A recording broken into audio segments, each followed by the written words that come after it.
그 다음에 또 이제 이런 댓글이 있었어요. 이런 댓글 진짜 좀 저를 아주 킹받게 하던데, 돈 있으면 영유를 무조건 보낸다. 그리고 돈이 없으니까 영유를 안 보내는 거고, 영유 안 보내는 사람들이 반대를 하는 거지. 영유 보낸 사람들은 다 만족해 한다. 이런 댓글들이 좀 있었어요.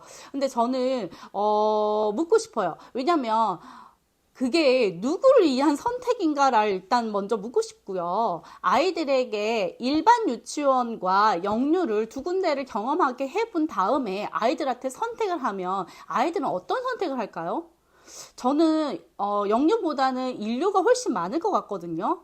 아이들이잖아요, 여러분들. 아이들도 자기가 하고 싶은 말 편하게 하는 것이 더 좋고, 친구들도 많고, 자유놀이도 재밌게 할 수 있고, 장난감도 많고, 교실도 큰 일반 유치원이 아이들한테는 더 재밌게 다가올 수 있는 곳이에요. 하지만 여러분들이 아이들한테 그 선택을 할 수 있게 단 한 번이라도 물어봤냐고요. 물론 영유아 시기에는 부모님이 당연히 가이드라인대로 하는 건 맞아요. 하지만 한 5, 6살 정도 되면 아이들이 말도 유창하게 할 수 있을 뿐더러 자기의 의견도 이야기할 수 있는 시기잖아요. 근데 이 시기에 아이들한테 선택권을 준다면 아이들은 어떤 선택을 할지 한번 생각해 보셨어요? 그리고 돈이 없어서 영유를 못 보낸다? 그건 아닌 것 같고요. 제 주위에도 보면은 영유를 보냈다가 나중에 후회를 하시는 분들도 굉장히 많이 봤고, 그 다음에 정말 그 영어를 전공하신 분들이거나 아니면 선생님이거나 오히려 이런 쪽에 조금 아시는 분들은, 전문가적인 분들은 오히려 아이들을 영유에 보내지 않아요. 왜냐면 이게 나중에 소용없다라는 걸 알기 때문에 그러고, 오히려 저 같으면 저는 영유를 보내는 것보다 차라리 그 돈을 모아서 1년 정도를 외국에 나와서 공부하고 오는 게 훨씬 그리고 좋을 이제 것 우리가 같아요. 가성비 되게 중요하게 생각하니까, 이 가성비는 애들이 보통 그래도 한 8살 정도 이상이 됐을 때 영어 공부를 시작하면은 저는 그때가 제일 가성비가 좋은 것 같아요. 왜냐면 아이들도 초등학교 정도가 되면은 뇌에 인지 기능이 많이 생기거든요. 생각해 보세요. 우리 5살 때 기억 있어요? 저도 5살 때 기억은 진짜 한두 개 말고는 기억이 하나도 안 나거든요. 근데 한 7살 때부터는 기억이 많이 나요. 기억에 많이 남고, 내가 유치원 다녔을 때 뭘 했고, 그 다음에 조금 뜨문뜨문 나다가 또 8살 때, 9살 때 점점 커갈수록 그 기억력이 굉장히 오래 남잖아요. 근데 사람들은 어렸을 때 애들이 영어 잠깐 배워가지고 잠깐 말하는 걸 굉장히 잘한다고 생각을 하고, 그게 아웃풋이 나온다고 생각하는데 그건 절대 아니에요. 아이들은 생각보다 스펀지처럼 빨리 빨아들인다고 하잖아요. 빨리 빨아들인 만큼 빨리 잊어버려요. 그렇기 때문에 우리가 5살 때 뭔가 배운 거, 그런 거 기억 하나도 안 나는 거예요, 여러분들. 그때 그러면 기억이 지금 장기로 다 있어야 되는데 없잖아요. 그쵸? 5살 때 기억? 나 뭐 했지? 기억이 안 나. 뭐 이렇게 얘기하잖아요. 그쵸? 하지만 초등학교 때부터 여러분들이 기억에 남는 것은 그게 장기 기억으로 갈 수 있는 뇌의 인지 기능이라는 게 생기기 때문이에요. 우리 뇌가 이제 그렇게 발달이 되고, 그 다음에 이제 뇌라는 게 커져 있기 때문에 이제 저장 능력이 생기는 거죠. 그래서 제가 생각하는 가성비가 좋은 영어 교육은 8세 이상부터 10세까지 시켜주면 가장 좋다라고 생각을 해요. 영어 공부를 하지 말라라는 입장은 아니에요. 영어 공부를 시키고 싶다. 내 아이가 그래도 영어를 조금 어렸을 때 자연스럽게 그리고 좀 잘했으면 좋겠다라고 생각하시는 분들은 8세부터 하시라는 거예요. 그리고 모국어가 발달이 잘 된 아이들은 플러스 외국어도 금방 배워요. 그렇기 때문에 또 제가 이제 모국어가 어느 정도 형성이 된 시기가 이제 8세부터는 말 못하는 애들 없잖아요. 그쵸? 그래서 그때라고 생각하기 때문에 여러분들이 영어 공부를 좀 시키고 싶다, 그렇다라면 나는 8세부터 해라라고 이제 그리고 제가 싶습니다. 이제 난 영유 보낸 거 되게 만족해. 그리고 아이가 지금 뭐 원서도 읽어. 그리고 말도 잘해. 그래서 전 영유 보내는 거 되게 만족해요라는 댓글도 봤는데, 그 아이가 초3 이상이 되었을까요? 그리고 영유만 보내고 그 다음에 초등학교 1, 2학년 때 영어학원을 아예 안 보냈어. 안 보내고 초3이 되는데도 그 학교에서 하는 영어를 아이가 1, 2년의 공백 시간이 있음에도 불구하고 잘한다? 그러면 저는 인정. 하지만 대부분은 영유를 졸업하자마자 엄마들이 뭘 하냐면 겨울방학 때부터 여기저기 레테라고 하죠. 레벨 테스트를 보러 다니기가 되게 바빠요. 예를 들어서 뭐 가장 큰 체인이 뭐 폴리에 내가 무슨 뭐 GT에 들어가냐, 뭐 GM인가 무슨 저는 레벨도 모르겠어요. 그래서 막 엄마가 얘기하는 거 들었는데 그런 레벨에 들어가느냐, 못 들어가느냐. 내가 영유를 3년 보냈는데 얘는 폴리에서 가장 낮은 반이야? 막 이러면 이제 엄마들 막 너무 충격받고 내 아이가 이것밖에 안 됐어? 막 이러고 가장 높은 반 들어가는 엄마를 막 이렇게 우러러 보면서 너무 부럽다. 어떻게 해서 이렇게 들어갔니? 그러면서 이제 못하는 애를 또 잡아. 뭘 시킨다? 과외를 또 시켜. 과외도 시키고 학원도 보내고. 근데 여러분들 생각해 보세요. 초1들 얼마나 아직까지 애기고 작아요. 근데 그런 애들을 갖다가 막 과외를 붙이고 영어를 더 푸셔해서 학습을 시키고 그게 맞을까요? 그 시간에는 좀 더 아이들이 차라리 예체능계 쪽으로 뭐 미술을 하든 피아노를 하든 태권도를 하든 조금 더 활동적으로 시켜주는 게 더 나을 시기가 아닐까요? 저는 아이들 발달 상황에 의해서도 그런 것들이 훨씬 더 나을 것 같거든요. 근데 영유를 다니는 애들도 저도 되게 놀라운 게 저희 이제 아파트에도 그 영유 버스가 와요. 그럼 영유 버스 딱 내리면 애들이 되게 예쁜 비싸 보이는 교복을 입고 막 우르륵 내려요. 몇 명이 막 내린단 말이에요. 그럼 내리면 또 애들을 어디를 보내냐면 그 아파트 상가에 있는 학원에 우르륵 또 다 보내는 거예요. 그래서 내가 쟤들이 몇 살이에요? 물어본 적 있어요. 근데 5세라고 하는 거예요. 5세, 6세 이런다는 거예요. 그래서 아니 오늘 하루 종일 그 유치원 가가지고 영어 공부하고 왔는데 또 영어를 보낸다고?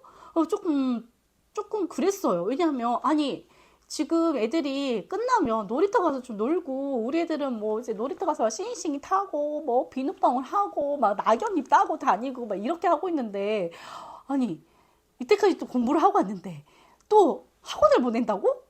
근데 진짜 그게 현실이더라고요. 왜냐, 아웃풋이 안 나오면 엄마들도 약간 스트레스를 받아 하고 내가 영유를 보내고 있는데 영어를 못한다고 소리를 들으면 되게 자존심을 상해하더라고요. 그래서 저도 실질적으로 제 지인도 이제 영유를 보내고 애가 못하니까 과외 붙이고 학원 보내고 그냥 그거를 계속 그렇게 하더라고요. 그리고 초등학교 때 가서 레테를 하는데 애가 또 이제 안 되니까 그 반을 업그레이드 하기 위해서 또 막 3개월씩 레벨 테스트를 하니까 그거에 맞춰서 막 과외 선생님 불러다가 막 또 수업하고 그렇게 하더라고요. 그래서 이게 누구를 위한 거예요? 정말 여러분들이 원하는 게 그렇게 공부를 하게 만들기 위해서 영유를 보내는 거예요? 그리고 약간 이런 거야. 엄마들도 약간 영유를 다니는 엄마들이 좀 인류를 다니는 엄마들보다의 그 약간 우월감은 솔직히 있는 것 같아요. 왜냐면 나는 그래도 애가 영유를 보낸다라는 것은 어쨌든 경제적으로 조금 여유가 있다는 뜻이고, 그 다음에 놀이터를 가도 아이들이 되게 비싸 보이는 교복, 예쁜 교복을 입고만 다니면 어른들도 이렇게 보면서 쟤 뭐 영유 다니는구나 이렇게 하면서 본단 말이에요. 그러면은 약간 자기들의 그런 커뮤니티나 이런 데도 보면은 약간 우월감이 있으시더라고, 엄마들. 엄마 뽕이 여기까지 이렇게 딱 올라가 있어. 인류 다니는 엄마들보다. 근데 그게 내 약간 자존심과 아니면 나의 그 뭐랄까?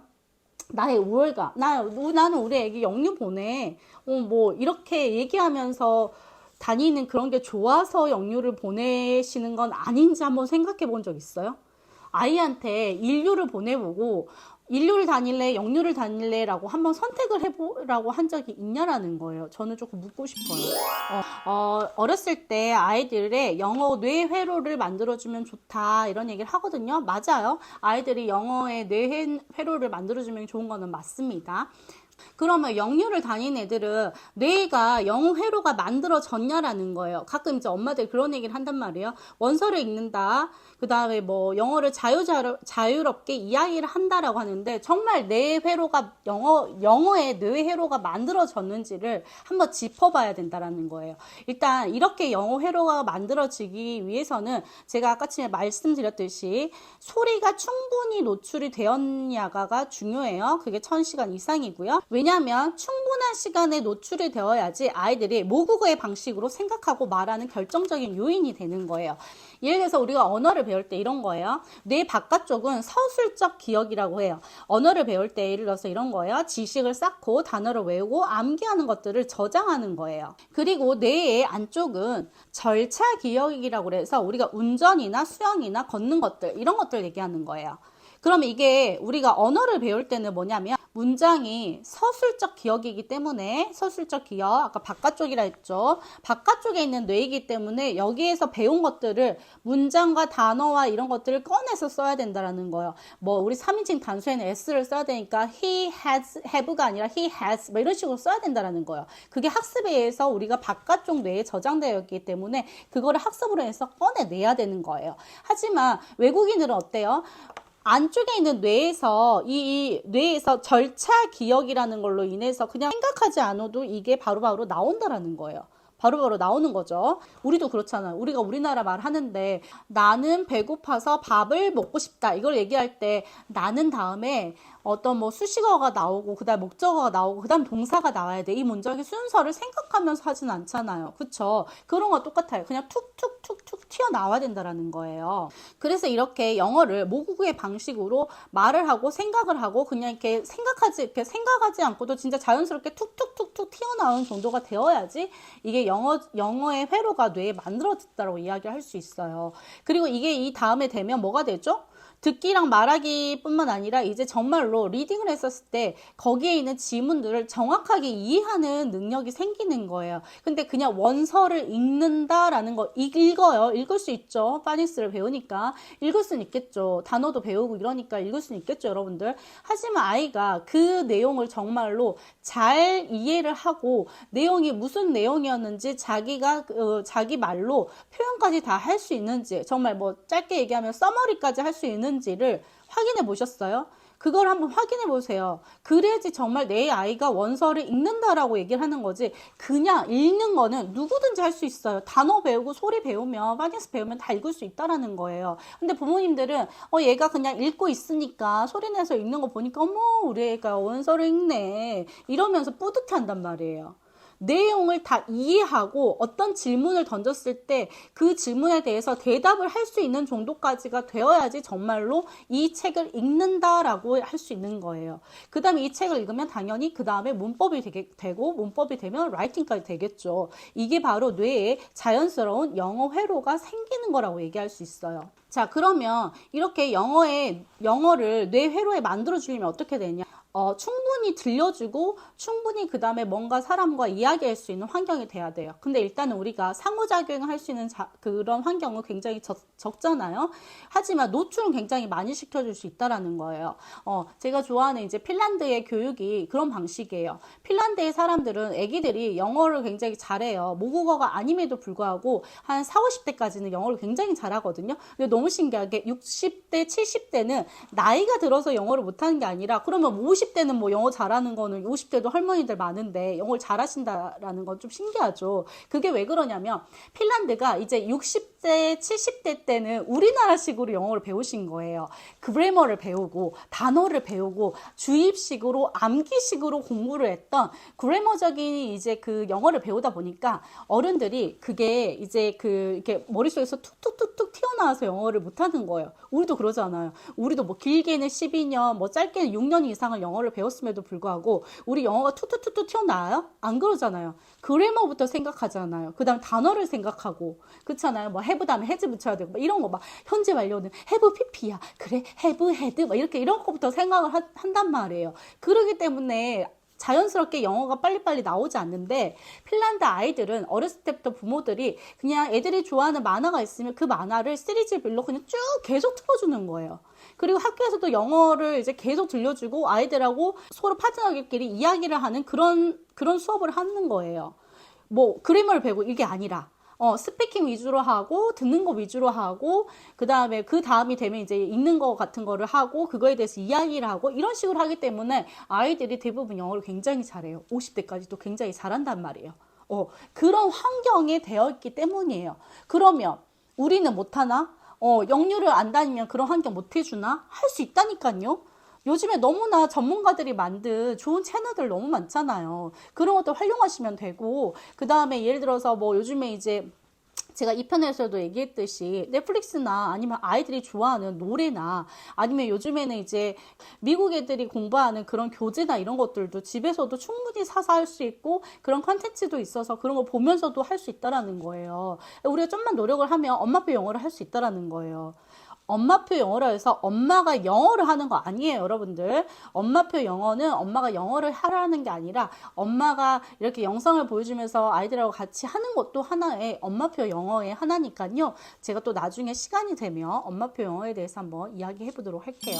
저희 투연이도 이제 1살 이후부터 제가 영어 노래를 굉장히 많이 틀어줬거든요. 그걸 이제 틀었던 이유는 이제 모든 걸 다 제자리에 청소하기 위해서 클린업이라는 노래를 틀어주기 시작했어요. 그래서 그 노래 보면 막 클린업 이러면서 이렇게 나온 노래인데 그 노래를 틀어주면서 애들이 막 이제 맨날 책도 꼽고 장난감도 정리하고 이렇게 시켰는데 어느 순간 보니까 애들이 이제 그 노래를 따라 부르고 있는 거예요. 저는 한 번도 가르쳐 준 적이 없는데 그래서 저희 투연이도 요즘에는 영어 영상 노출을 조금 시켜주고 있어요. 그 전까지는 제가 아예 TV를 없애가지고 노출을 안 시켜주다가 올해부터는 조금 영어 영상 노출을 좀 해주고 있거든요. 근데 너무 신기하게 이제 처음에 애들이 숫자 관심이 있었을 때 넘버블럭을 보여줬더니 영어로 이제 숫자를 깨우치기 시작했고 저희 아이니에 되게 재밌는 에피소드가 있는데 이제 영유 검진을 하러 갔어요. 이제 줄여서 그냥 영유 검진을 할게요. 그래서 영유 검진을 하러 갔는데 거기서 이제 안과 검사가 있어가지고 눈을 가리고 하는데 보통 아이들이 숫자를 못 읽어서 이제 그 그림으로 한다고 하더라고요. 근데 이제 아연이는 자기 숫자를 하고 싶다고 그래서 이제 숫자를 간호생이 보여주고 하는데 아이가 눈을 가렸다 이러는 거야. 2가 있었어요. 근데 2 근데 5자리가 있으니까 5 이렇게 하는 거예요. 저도 너무 빵 터지고 선생님도 빵 터진 거예요. 그러면서 선생님이 어머 영유단인가 봐요. 영어를 잘하네 막 이렇게 하시는 거예요. 제가 아니요 쟤는 어린이집 다니는데요. 제가 막 이랬어요. 그래서 근데 어느 순간에 아이가 어떻게 아웃풋이 나올지 모르는 거예요. 근데 그 전까지 저도 아이가 얘가 영어로 숫자를 말하는지도 몰랐거든요. 근데 나중에 알고 보니까 막 11도 하고 뭐 30, 막 30, 40까지 다 세더라고요. 그러니까 이게 진짜 약간 노출을 시켜주니까 되더라고요. 그래서 이제 그 다음에 이제 재밌는 걸 찾은 게 이제 퍼피 구조대를 좋아해가지고 요즘에 그걸 보여주고 있는데, 제가 아까 침에 말했던 것 중에 하나가 영어 회로를 만들어주는 것 중에 이제 하나가 이제 상호작용도 돼야 된다 그랬잖아요. 습득을 하기 위해서는. 영어 이제 습득을 하기 위해서는 상호작용도 굉장히 중요한데, 집에서 그러면 상호작용 어떻게 해주냐 하는데, 둘이 대화를 하면서 뭐 예를 들어서 둘이 쌍둥이니까 둘이 막 놀아요. 근데 둘이 이제 매일매일 상호작용을 하는 거예요. 그런데 이제 아이들이 예를 들어서 혼자면 혼자 인형을 놓고 자기들이 역할놀이도 하고 친구가 왔을 때 할 수도 있는 거예요. 아니면 엄마의 나랑도 엄마를 앉혀놓고 할 수도 있는 거고요. 그 역할놀이를 하면서 아이들은 인터랙션을 할 수 있는 거예요. 충분히.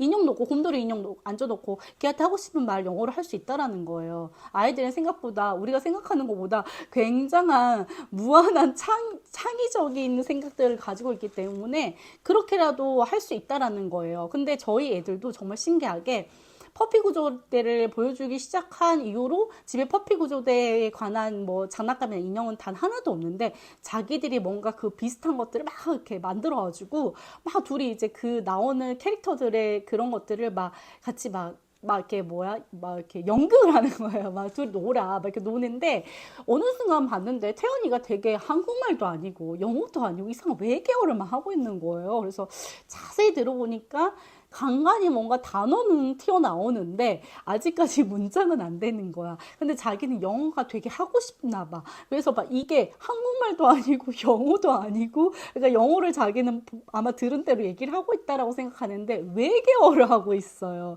근데 여러분들 기다려줘야 돼요. 이게 어느 순간 빵 터져요. 우리 한국말도 그렇잖아요. 밖에 뭐 이렇게 엄마, 아빠, 할아버지, 할머니 밖에 있는 사람들이 모두 다 한국말을 하고 계속 듣다 보니까 아이들이 문장을 얘기하기까지는 거의 3년 정도 시간이 걸렸잖아요. 그래서 저도 계속 한번 노출을 시켜줘 보려고 해요. 좀 재밌거든요.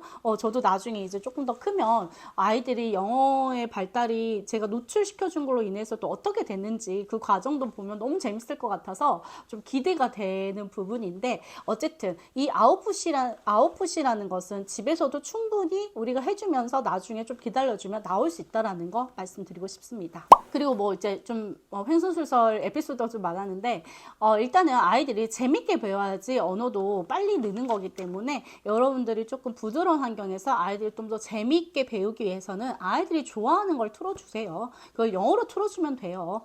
그리고 뭐 아니면 같이 보면서 그거에 대해서 이야기를 해줄 수도 있고 뭐 나왔던 단어 같은 거 하나씩 짚어주면서 이야기 해줄 수도 있는 거고 그래서 그런 걸 조금 더 활용하시면 될 것 같고요. 그 다음에 뭐 요즘에는 전문적인 기관들도 굉장히 많잖아요. 뭐 미술이든 뭐 요리든 이런 데 영어로 하는 것도 굉장히 많으니까 그런 데 가서 또 해보셔도 좋을 것 같아요. 자, 일단은 영유는 일단 비용 문제도 이야기를 안 할 수는 없죠. 만일 내가 경제적인 받침이 되게 빵빵하다. 그래서 영유를 보내는 거다라면 이제 문제가 없지만 내가 영유를 보내기 위해서 굳이 맞벌이를 해야 된다. 그렇다라면 조금 더 생각해 보셨으면 좋겠어요. 이 비용적인 문제를 해결하기 위해서 내가 추가 근무를 하고 같이 벌어야 되고 그러면 그 시간만큼 가족들하고 보낼 수 있는 시간은 없잖아요. 기껏 해봤자 너무나 소중한 내 아이가 지금 자라고 있는데 이 예쁜 시기를 영유아 때 너무 예쁘잖아요. 그래서 뭐 5살에서 7살 때가 제일 효도한다고 막 이렇게 얘기할 때 평생의 효도를 그때 다 한다고 막 이렇게 말할 정도로 그 시기가 너무나 예쁘잖아요. 말도 너무나 지금 잘할 때라 뭐 대들기도 하지만 하지만 이 너무 예쁜 시기를 아이들과 차라리 여행을 다니고 맛있는 걸 같이 먹고 뭐 미술작품 하나 보러 다니면서 이거에 대해서 같이 공부를 한다거나 무슨 영화를 본다거나 그러면서 아이들하고 추억을 쌓는데 조금 시간을 주는 게 좋지. 내가 이 영유를 보내기 위해서 피땀 흘려가지고 학원비 벌기 위해서 일을 하고 가족들과의 시간은 좀 뒤로 한 채 그렇게 하고 있는 게 맞나라는 생각이 조금 들어요.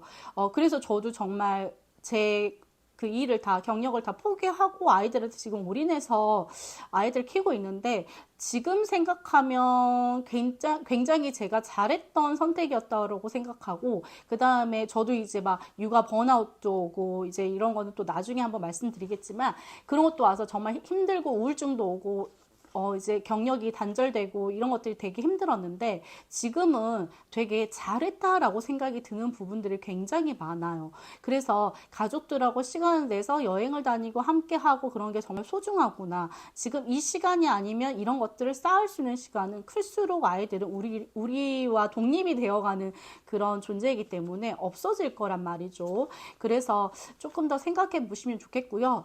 플러스 우리의 노후도 준비해야 되잖아요, 여러분들. 그렇죠. 그래서 이런 것들도 생각해 보셨으면 좋겠습니다. 제 말이 다 맞다라고 말씀드리는 건 아니고요. 단지 영어 교육을 시작하는 데 있어서 영유가 꼭 답이냐, 꼭 그 비싼 돈을 들여서 해야 되는 거냐라는 의문을 조금 던져주고 싶어서 만든 영상이니까 너무 반대한다, 막 이렇게 얘기는 안 하셨으면 좋겠고요. 영어 교육을 시작하는 시기는 일단은 부모의 경제성도 굉장히 중요하겠지만 플러스 아이의 흥미나 아이의 어떤 뭐 재능이나 이런 것도 중요하고요. 그 다음에 나의 가치관, 부모님들의 가치관도 굉장히 중요하다고 봐요. 이 세 박자가 다 이루어졌을 때 내 아이와 잘 맞는 시기에 영어 교육은 시작하는 게 맞다라고 봅니다. 물론 잘하는 애들은 빨리 해주면 좋겠죠. 그건 부모님이 잘 캐치를 했기 때문에 아이의 발달 과정을 잘 보고 캐치를 잘 해서 애가 이쪽으로 재능이 있다 하면 거기에 경제적인 부분까지 덧붙여 준다라면 시키시는 게 맞습니다. 하지만 꼭 그렇게 영유가 아니더라도 할 수 있는 방법은 많으니까 참고하셨으면 좋겠고요. 결국은 아이들은 놀면서 사회적 기술을 배워가는 거예요. 그러면서 스스로 독립할 준비를 하는 거거든요. 거기에 부모는 단지 도와주는 것 뿐이지 그거를 아이들한테 떠밀거나 푸셔하고 강압적으로 무엇인가 시키고 있다라면 여러분들이 부모의 입장에서 아이들한테 해서는 안 되는 행동을 하고 있다라고 생각이 되니까 아이를 정말 잘 키워서 독립적인 존재로 잘 사회에 내보내주기 위해서 내가 지금 어떤 게 중요하고 무엇을 해야 되는지 한 번씩 더 생각해 보는 시간이 되었으면 좋겠습니다. 영유를 선택하는 데 있어서 참고하시는 영상이 되었으면 좋겠습니다. 다음 시간에 또 좋은 정보로 함께 여러분과 만나도록 할게요. 구독, 좋아요 부탁드려요. 안녕.